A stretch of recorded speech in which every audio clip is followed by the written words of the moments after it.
Hey there folks, welcome to Spectrum Pulse. We talk about music, movies, art, and culture.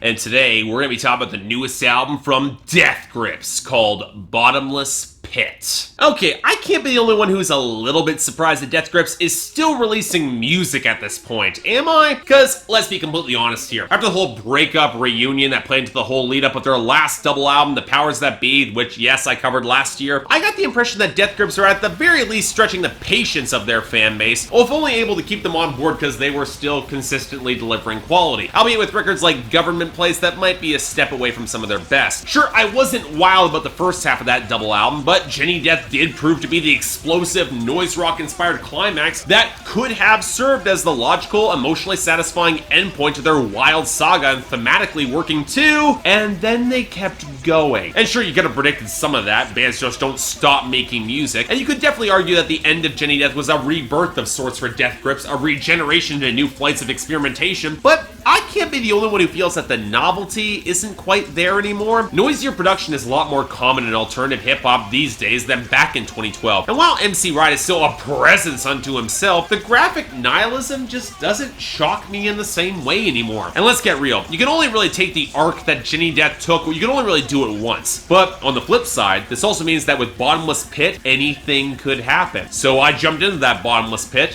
Where'd I wind up? Well, I sure as hell didn't expect this, and yet in a certain way I probably should have. I mentioned that I thought Death Grips were stretching the patience of their rabid fan base to the absolute limit. Well, it seems like Death Grips ran out of patience faster, and the grand tradition of swallowing one's own tail, they have joined the short list of acts who have blasted their own fan base on record with Bottomless Pit, which in its own warped way might be the group's most deliberate and accessible album to date. And speaking as someone who's never entirely gotten noited or on board with Death Grips' runaway train, I actually found myself enjoying this album a fair bit. Go figure. So okay, how in the nine hells did this happen? Well, I think part of it is MC Ride himself. Zach Hill still does have his bestial yell, but this is probably one of his more reserved projects to date in terms of his flow. He's still a fearsome performer in terms of raw, animalistic intensity and a sheer amount of contempt towards his targets, either through straightforward rage or subtler disgust or indifference. He commands a lot of presence behind the microphone, but the rage here is more restrained and more targeted than the all-consuming flames of Jenny Death that could kill him and the audience as well. On one hand, for me, that's a major plus, as I can definitely understand more of what he's saying without having to scan through the lyrics for every single line, and while he's still insulated within the production, he's not incomprehensible. But it also serves to highlight how many places where Zach Hill's bars just kind of slip off the groove or beat entirely, and that's not quite as excusable if you're gonna downplay your style a little bit more. Granted, when I say downplay, I'm sure as hell not referring to the lyrical subject matter, where Death Grips take their usual lurid, gory lyrics and position them directly at you, the audience. Now, there's a tricky line to doing this well. When Fall Out Boy made Save Rock and Roll in 2013, they stumbled frequently because arrogant but self-deprecating swagger can get more a little bit insufferable, even by Fall Out Boy standards, even if they did ultimately have a point. Death Grips, to their benefit, are far less concerned with preserving their own image, and the visceral nihilism that bleeds through their words doesn't discriminate on their targets. It hits the drooling Neanderthals that hop on the hooks but don't get the messages that they chant and scream, the fans who can't handle the wild shifts in sound and retract away from them, the obsessive fans who think they know the trio better than themselves and start prying where they shouldn't, and more than ever, a pretty considerable dumping on critics or casual fans who use Death Grips as an excuse to indulge in something wild and animalistic and evil that they would never otherwise embrace in their real life. Combine this all with their usual shots at mainstream hip-hop for being fake and shallow and lacking in energy, and those who would bite their own style badly, not to mention their own self-flagellating side that peels away the elements that would hold them back, and you get an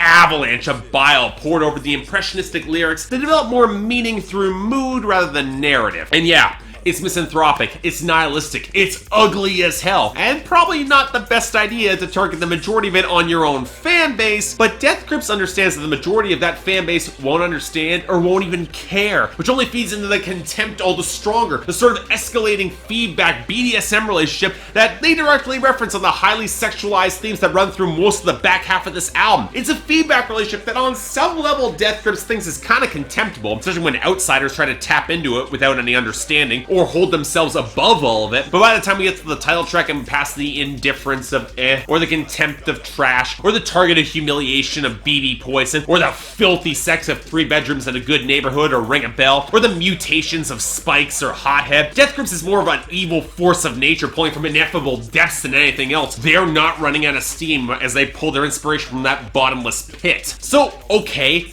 what does that all mean for the music? Honestly, a little tough to say, because Death Grips are synthesizing a distinctive brew for this album that falls somewhere between the roaring, noisy guitars of Jenny Death and the walls of textured synth that would come straight through on the Money Store, except much more tightly fused in high definition and focused. And one thing that I want to focus on that Death Grips understands more than most pop artists these days is melody. Namely that a significant chunk of this album is pretty solid, if not great melodic hooks anchored in the synth or guitars. The opening track, Giving Bad People Good Ideas, is a prime example. One of the rare cases of Death Grips using a guest star for the hook, they get punk singer Clementine Creevy to anchor a melody before piling in live blast beat drumming and borderline hardcore punk guitars. And it's not just here either. The compressed guitar line that feeds to the glitchy synths on Spkes, which sounds like a distorted horn against the quicker groove and gleaming fragments on Trash, the bassy, disintegrating synth and noisier drums on Houdini, the sizzle of the synth on BB Poison that plays against the guitar for the hook, the chopped up guitar line on 3 bedrooms in a good neighborhood, the disturbingly catchy compressed melody on Ring a Bell that plays with some great eerie sampling in the background and some fuzzy riffs, and then there's the title track with the stuttering guitar line that builds into a killer groove. And yet, it's one of the few places that actually happens. They get that groove, because this album is screaming out for a thicker, more hard-hitting bass progression. Oh, it's here in some of the deeper percussion and lower synths, and this album definitely slams if you put on some heavier speakers, but I found myself wishing that a lower groove materialized more to support some of the quicker pace of these songs. And I can imagine if Death Grips adds a bassist for live shows, it'll play a lot better. Outside of that, the only complaints I really have in the instrumentation are just kind of nitpicks, mostly around some of the more muted and restrained moments. I did really like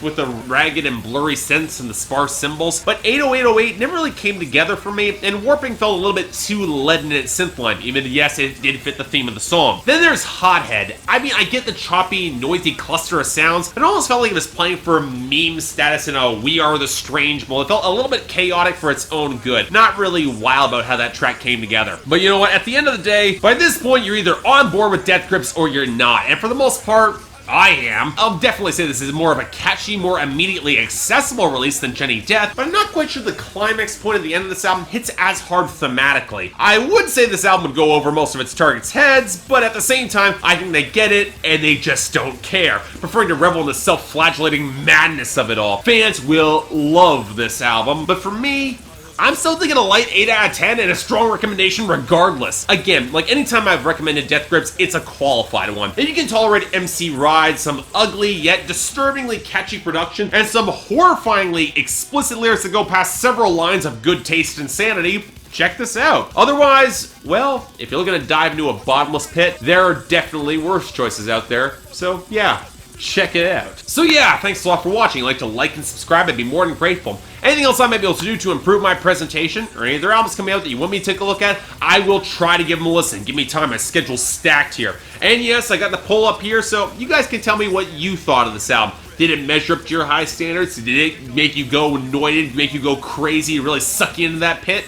Mostly did for me. Pretty damn kick-ass album. Till then, I'm Mark, you're watching Spectrum Pulse, and I'll see you next time.